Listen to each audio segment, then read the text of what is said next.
Well, the danger was still in the air because we had another match. And Oh boy. and I have to say, before we start this match, obviously there's been a lot of critiques everywhere, not just us, about the Cena title run feeling off, the booking feeling off. Watching this match, I have to say he's not good in the ring.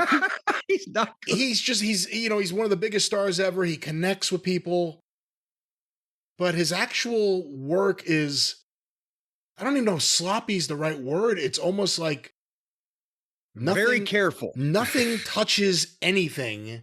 Yeah. I don't know, but let's get your critique of this Well, one. Maybe he's being very careful and very safe. And not only he doesn't want to hurt anybody else, but I think even more importantly at this point, he don't want to get hurt. And John Cena, psychology-wise, he knows everything to do. And he's doing those things. But the problem is, as you mentioned, most of those things do not look convincingly performed anymore because of his. I mean, and again, I never said that Cena was Terry Funk or fucking, whatever, but he was younger and more athletic, and he could hit the ground harder, and he could make a little bit more contact. And again, I know that he said he wasn't tanning because of skin cancer awareness, but there's the fake shit. It's just, he looks. I mean, we've done the Jim Varney jokes, and Ernest goes to the old folks' home. He looks odd, is what I'm trying to say, between being pale and being older, and just the youthful gimmick dress that doesn't fit him anymore, the whole 9 yards. But he knows what to do, but everybody's being easy with him, and he's being easy with himself physically. And I guess you can't blame him. I'm worth the money I'm worth right now, and I wouldn't take a bump on purpose. But the entrances and introductions of this thing were 15 minutes. So again, we talked about the AEW shows go on for 4.5, close to 5 hours of just match. They never stop. Whereas the fifth match was going in the ring. It was 2 hours and 40 minutes into the show. And then almost 20 minutes by the time we got the entrances and the introductions done. And I mean, I like Logan Paul with the drone that's like a fucking trained bird. Is he doing that, or is somebody doing that? How do they get it to come back to him and land on his hand like that? Well, Brian, you're a controlling it. technological expert. Yeah, someone's controlling it. I don't think he's doing it. Someone else is doing it. Well, I thought you could just say, "Come to me, my little drone bird," and it would fly over there. But they started the thing, and I wrote immediately, Logan Paul and Uso back and forth, Cena in. Stuff looks like shit, but fans into it.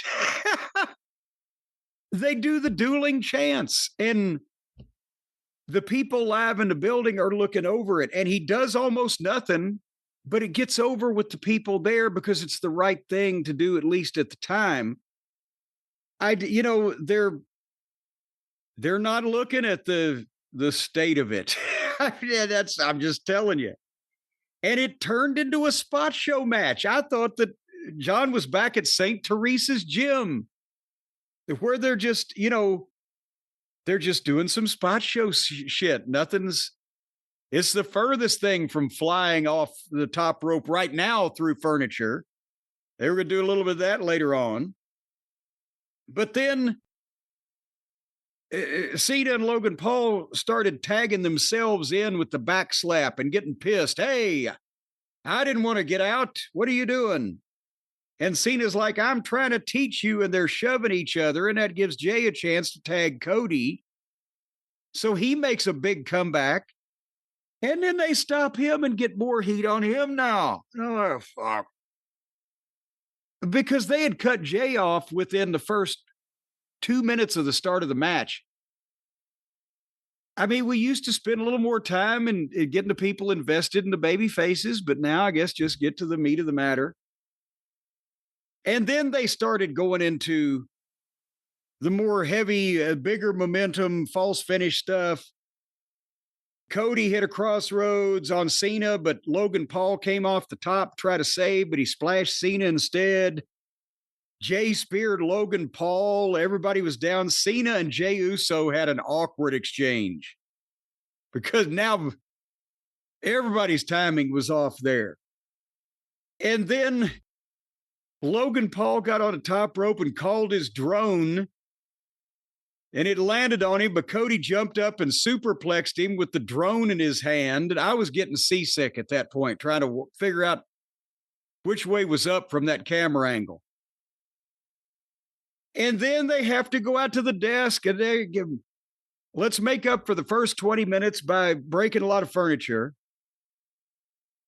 So Cena was going to, I guess, put Cody off table 1 through table 2, but Jey ran and speared Cena onto the table. And then Logan Paul moonsaulted off the top rope through Jey Uso on the fucking desk.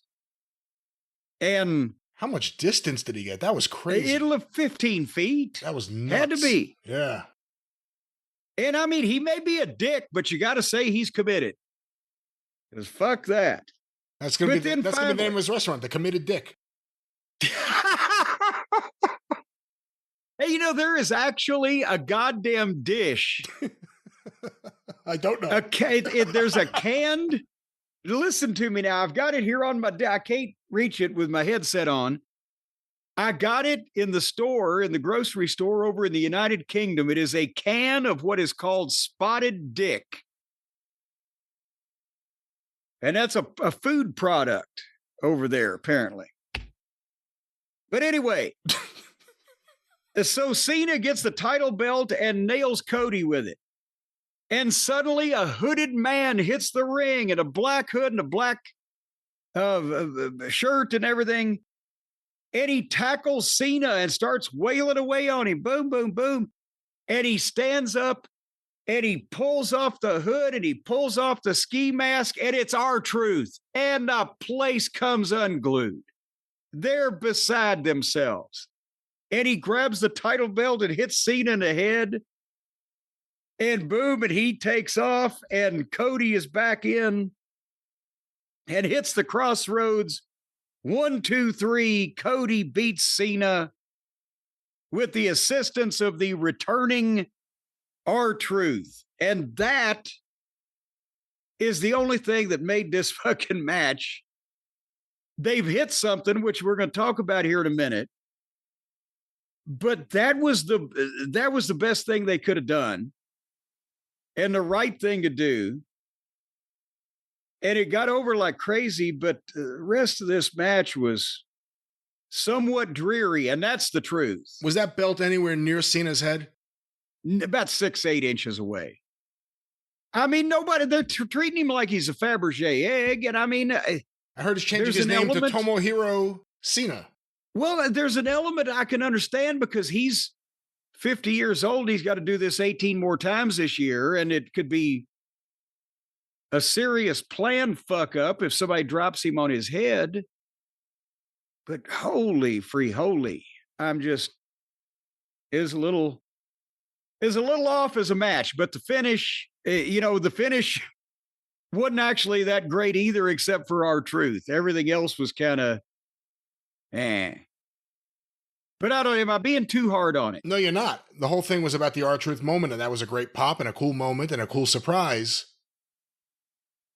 Is Cody Rhodes as cooled off as he's been since he's been there? Well, this was the thing they had to do to have Cody beat Cena here. But boy, it does seem like that there's something missing, and he did a good promo the other night, and he continues to, do good with what he's doing, but he didn't. Yeah, he needs a feud. Didn't do a lot. He needs a feud that fans will be invested in. The fans are not invested in him chasing Cena. Is this even him chasing Cena? I don't even know if that's what we would classify this. They were invested in him going after Rollins. They were invested in him going after the bloodline. He lost the belt, and it just seems like, and then he disappeared off TV. He just showed back up in this, and they said this was his first match since WrestleMania, and it's a tag team match. And yes, he beat Cena, but then the next night on Raw, they announce a completely different direction. So I don't think it's done Cody any favors here the last couple months. I think Rock did him an inadvertent favor last year, but I think this time he stuck his nose in, and this time he was able to do some damage. Look, there were signs that it wasn't as creative. The TV wasn't as good as it had been in just a few months earlier. But it wasn't anything crazy. But that Rock thing, I'm not even blaming The Rock completely. Although obviously everyone knows what I do blame him for when it comes to stuff there. But that moment is almost just like a milestone that kicked off a feeling of banality around the entire company. Not that there aren't people and things that stand out, but like since then, and then the long run up to Mania, and Mania is going to be now, it's in Vegas again next year. It's going to also be like the middle of the month, late April. I think it's probably going to be Easter again, isn't it? Something. It'll be almost some holiday. Same exact days. Yeah. So I don't know, something around there just clicked where, again, guys can have individual great performances, but everything to me doesn't feel as must watch as it had. For a lot of the stuff, I'm content just going to the pay-per-views. I've enjoyed the women's stuff more, but this main event picture, Cena sometimes gets me because he does like a good convincing, he's like a really great in-ring yeller. Like when he raises his voice, it stands out. It's really good. But then he does like 10-minute promos, and then he always gets beat up in the promo. I don't know. I'm kind of down on everything, but that Rock appearance with Cena and Travis Scott, that kind of is like we joked about it. That was the bump in the road. That was where they tripped. That was Vince McMahon shaking hands with Steve Austin at WrestleMania, it turns out. We'll see what happens, but I don't know if it's that bad. We'll see. That was bad. When they start doing all their pay-per-views in Saudi Arabia, we'll see. But that was Money in the Bank. Yes, it was. And of course, everyone wants Money in the Bank. And with Money in the Bank, we have a way for the listeners who want Money in the Bank for their bank account, their business account, for the products they sell, commerce we call it. Jim, we're going to talk about Shopify. Well, here's the thing. If you want money in your bank account, ladies and gentlemen, all you got to do is figure out a way to take it from somebody else's bank account and put it in yours. And that's what Shopify is going to do. As a matter of fact, through legal means. Well, there's a few hands it's got to go through in between, but it's basically going to come out of somebody else's bank account and go into yours. And come to think of it, because Shopify, they can put together anything that you can dream up. When you were a kid, you might have dreamed about being an astronaut or a double naught spy or the prince of a country or something. But now you're just dreaming of financial security and business success. And you need somebody to help you do that. So instead of owning your own spaceship, you can own your own business. And you're going to need the website. You're going to need the payment system. You're going to need the logo, the graphic design, the way to advertise to the customers. All that comes from Shopify.